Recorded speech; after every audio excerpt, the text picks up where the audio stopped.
While having his meal, the old man suddenly noticed that the lottery ticket on the table was full of flaws. He immediately grabbed a napkin and started calculating the odds of winning. After a series of complex calculations, he came to a shocking conclusion. As long as you spend over $800 on roll-down days for the jackpot, it was practically a guaranteed profit. To test his theory, Old White, half hoping he was right, went to the bank, withdrew $2,000, and headed straight to the town's only lottery retailer. 2,000 windfall tickets. 2,000. Yes, ma'am. When the lottery numbers were announced that evening, he secretly wrote them down, hiding it from his wife. But after checking each ticket carefully, he realized that not only did he not make any profit, he actually lost $327. Now he started doubting himself, wondering if he had made a mistake in his calculations. Even while playing cards, he couldn't stop thinking about where he went wrong. His wife noticed how distracted he was and kept trying to comfort him. Then, completely by accident, one simple comment from her suddenly snapped him out of his confusion. Just because things didn't work out the way you wanted doesn't mean they won't. Good luck happens, same as bad. Good luck. It happens same as bad. Yeah, just math. Yeah. What? Oh, man, what a dummy. After hearing what his wife said, the fog in his mind suddenly cleared. He finally figured out where the problem was. Because luck doesn't last forever. It's like flipping a coin. If you flip it 1,000 times, you might get heads 60% of the time, but flip it 10,000 times, and the odds will get much closer to 50%. So as long as the amount of money involved is large enough, luck gets taken out of the equation. I want to make a withdrawal. $4,200. Well, how much does that leave us with? In checking, a little over 4. Make it 6 then. 6.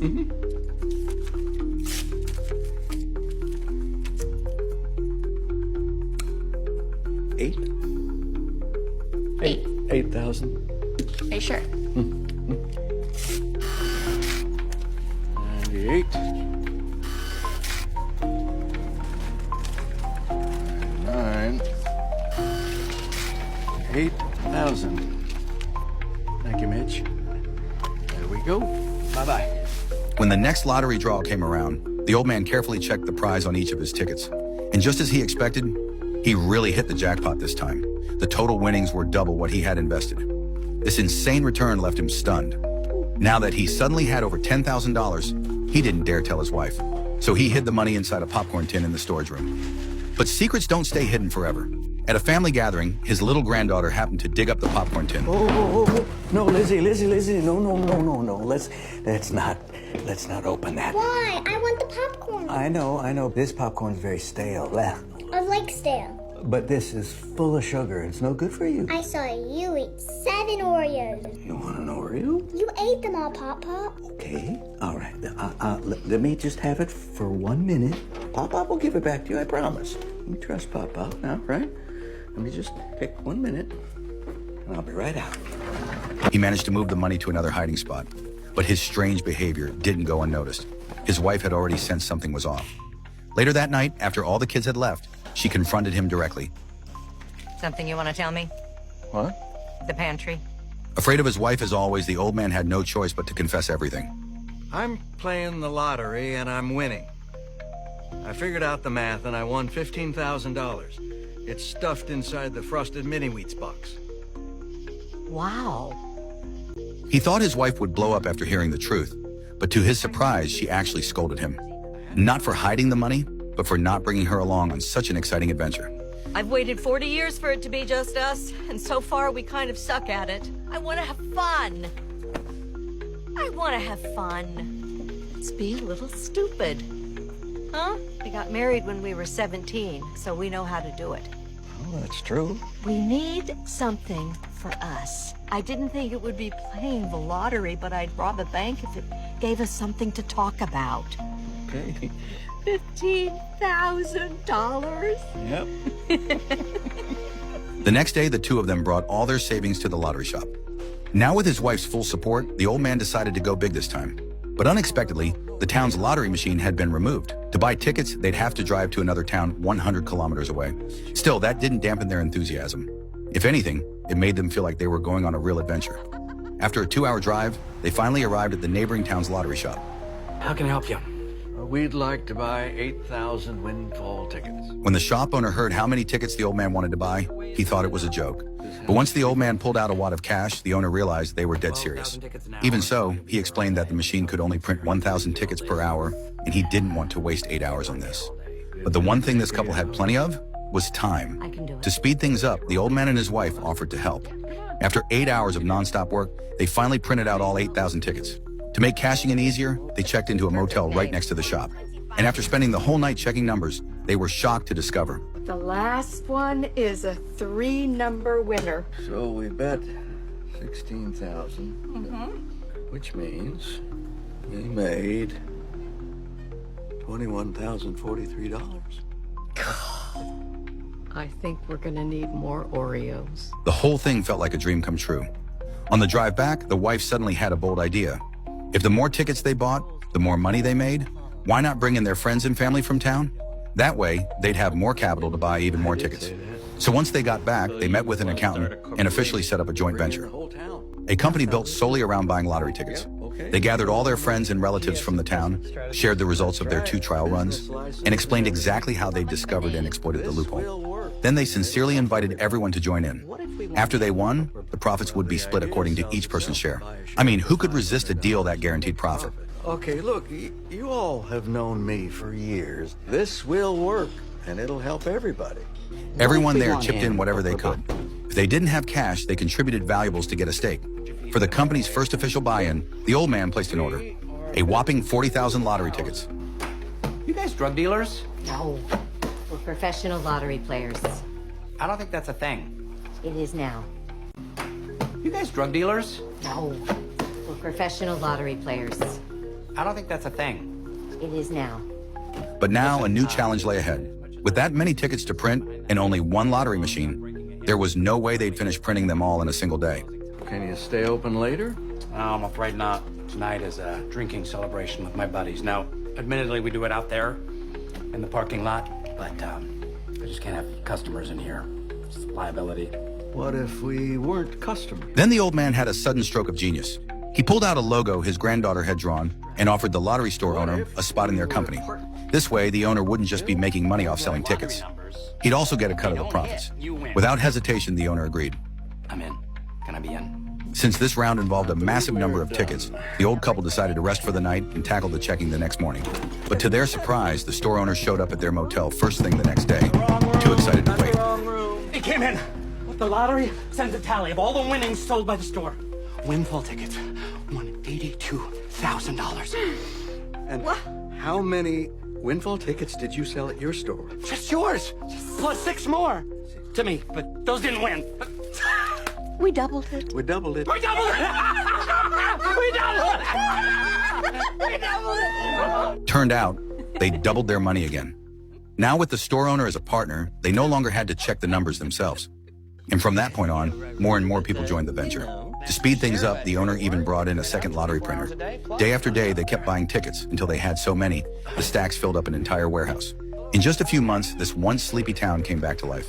Someone opened a cozy bookstore, someone else bought the newest model sports car. Everything seemed to be turning around. But just as life was getting good, a Harvard grad named Taylor stumbled upon the same loophole. Unlike the old man, Taylor didn't get his hands dirty. Instead, he rounded up his classmates and pitched the idea like a business. There is just now waiting for you to take it. I found a flaw in the lottery, but it only works if you can bet big. So tell your parents that you have new lab fees, or need books, or got an STD. Whatever it takes, because if we pull this off, then we are legends!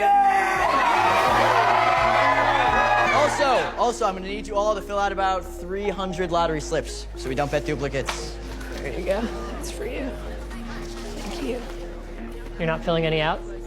No, I'm in charge. While the others pooled their money and hand-filled the tickets, Taylor, the mastermind, sat back and collected a lion's share of the profits. $50,000. From their first win of $50,000, Taylor took $30,000 for himself. But the group soon realized they weren't the only ones playing the game. Something wrong? There's another group. What? The payout should have been bigger. The only thing that makes sense is another group eating into the pot, so I checked sales at every store. Public information? No, I hacked the state lottery. Nice. It worked. Look at the winnings in Sunderland, from only 2 locations. 2 locations. They'd have to buy tickets for like a week to get those kind of numbers. They're there right now. Following the trail, they made their way to the town, only to discover that their mysterious rival team was actually an old man and his wife. You guys are the other group. Oh man, we thought it was gonna be like a crime syndicate or something. Taylor tried to invite the old couple to join his team, but the old man turned him down without a second thought. He wasn't doing this for himself. He was doing it to lift up the entire town. When persuasion failed, Taylor resorted to mockery. You're good at math. Yay. I'm sure that helps out on the farm, but at Harvard, we learn a little something called binomial distribution. Look it up, and you'll see why your odds are better when you fill out your own slips. You're welcome. But his smugness was met with a sharp, devastating rebuttal. Binomial distribution only considers 2 factors. Not a third, which is human error, or a fourth, which is the time it takes for you to fill in the tickets. You gain a whopping $32 for every $100,000 you win. You're welcome. Seriously? Shut up. Humiliated, Taylor stormed out, though it was clear this wasn't over. Sure enough, the very next day, Taylor came back. If words didn't work, he'd turn to threats. We hacked into the state lottery to find where you were betting. You don't think that we can hack into your accounts, your credit, your identity? Won't be hard. I mean, most of them think a firewall is something in their chimney, so. But it's over. Enjoy your golden years. After Taylor left, a sense of unease crept in. The old man knew math, yes, but hacking? That was way beyond him. So after much thought, he gathered all the investors and made an unexpected announcement. They would be shutting down the lottery operation. The room fell into silence. No one understood, but they trusted him enough to agree. Just as the old man was about to leave, his son stepped forward and, for the first time, tried to talk him out of it. So you're really gonna let some college smartass take all this away from you? The odds that he might do something outweigh the benefits. It's not about the math. It's about being human. I've watched you spend so much of your life just being overlooked and pushed around, and nobody knew what you could do. Nobody cared. And then you finally took your shot, and you brought us all with you. You know what you did? You made our little town feel big. That's why they're all in there. That's why I was in there. As the son walked away, the old man stood there, torn. He didn't want to give up. But what choice did he have? When he got home, his wife saw the look in his eyes. She sat him down and gently reminded him why they had started this in the first place. The one thing I have never seen you do is give up on a problem before you find a solution. What do you mean? Well, you've calculated Tyler's threat and the value of the game, but binomial distribution doesn't consider the third factor. That as long as you and I have each other, we're not afraid to be stupid. You're batshit crazy. Encouraged by her words, the old man felt his fighting spirit return. We're heading to Massachusetts. I see you. Go get 'em, boy. As the next draw approached, Taylor realized his winnings were still minimal. Once again, the old man had taken the lion's share of the prize. When he learned the old man never actually quit, he was furious. In a fit of rage, Taylor came up with a dirty trick. The very next morning, the old man received bad news. Last night's jackpot had unexpectedly rolled down early. He suffered a huge financial loss. Turns out this was Taylor's doing. He convinced a wealthy family friend to flood the system with money, artificially triggering a jackpot rollover, and caught the old man completely off guard. The old man knew who was behind it. Though he had the skills to manipulate the system too, he refused to use such underhanded tactics. Doing so would bankrupt everyday players, and he simply couldn't accept that. But that didn't mean he was out of moves. He headed straight to Harvard. Hey, Jerry. Why'd you come riding in on your tractor to come give me a whooping? Believe me, I wanted to. Taylor was proudly bragging to classmates. Faced with Taylor's smug provocations, the old man stayed calm. I was always good with math, but it took a long time for me to figure people out. So, Tell us, Jerry, what did you figure out? That the solution isn't numbers. You told me that I was playing the lottery because I had nothing else. But the reason you won't share the pot is because you have nothing else. You think being the smartest guy in the room is all that matters. But it turns out it's this room that matters. All these bright young people helping you get rich. How are you helping them? Guess you haven't run the math out on that, huh? Anyway, my tractor's running. I wish you all the best of luck. Then he turned and walked away. That one line hit home. Taylor's classmates suddenly saw through the facade. They tossed away their lottery slips, no longer willing to be his pawns. The old man then went to the lottery commission and revealed the exploit used to manipulate jackpot rollovers. The company listened carefully and implemented real-time transparency. They posted the jackpot. The lottery changed the website. You can track the jackpot online. We can't roll it down anymore. Shit. Now every jackpot total was public, live, and traceable. No more secret rollovers. But that also meant publishing every winner's information. With full transparency in place, the old man's massive winnings drew attention from the tax authorities. They launched an investigation, but when they visited his warehouse, they were stunned. He had preserved every winning ticket and paid taxes diligently, down to the last cent. Taylor, on the other hand, had no receipts. His shady bets were deemed illicit gambling, and he was expelled from school. When the old man heard this, he decided to rally the town for one final big push. But as he arrived at the lottery shop, he saw machines being dismantled. He rushed in, only to hear the worst. This type of lottery was being shut down. The company had realized it was losing too much money. Today would be the final draw. And just like that, his extraordinary journey came to an end. That night, as the old man sat in silence, friends brought him to the town square. There, to his surprise, the entire town had gathered. As he walked in, everyone stood and applauded. They had prepared a gift. They'd bought every remaining lottery ticket across the state and gave them to the old couple. Everyone thanked him from the bottom of their hearts. Because of him, their poor little town had come back to life. The old man realized the real exploit wasn't in the numbers. It was in understanding the power of people. Trust beats any algorithm. Unity crushes capital. Taylor used tech to find a flaw, but he missed the biggest truth. The people together were the greatest force of all. They proved that you don't need a perfect script to succeed, just the courage to take that first step, even in an ordinary life. This isn't fiction. In real life, a couple just like them won $27 million over 10 years, all by working with their neighbors. Turns out, if you're good at math and science, you really can conquer the world. If you're watching this right now, leave a comment. My luck is coming. Because maybe, just maybe, his luck will find its way to you too.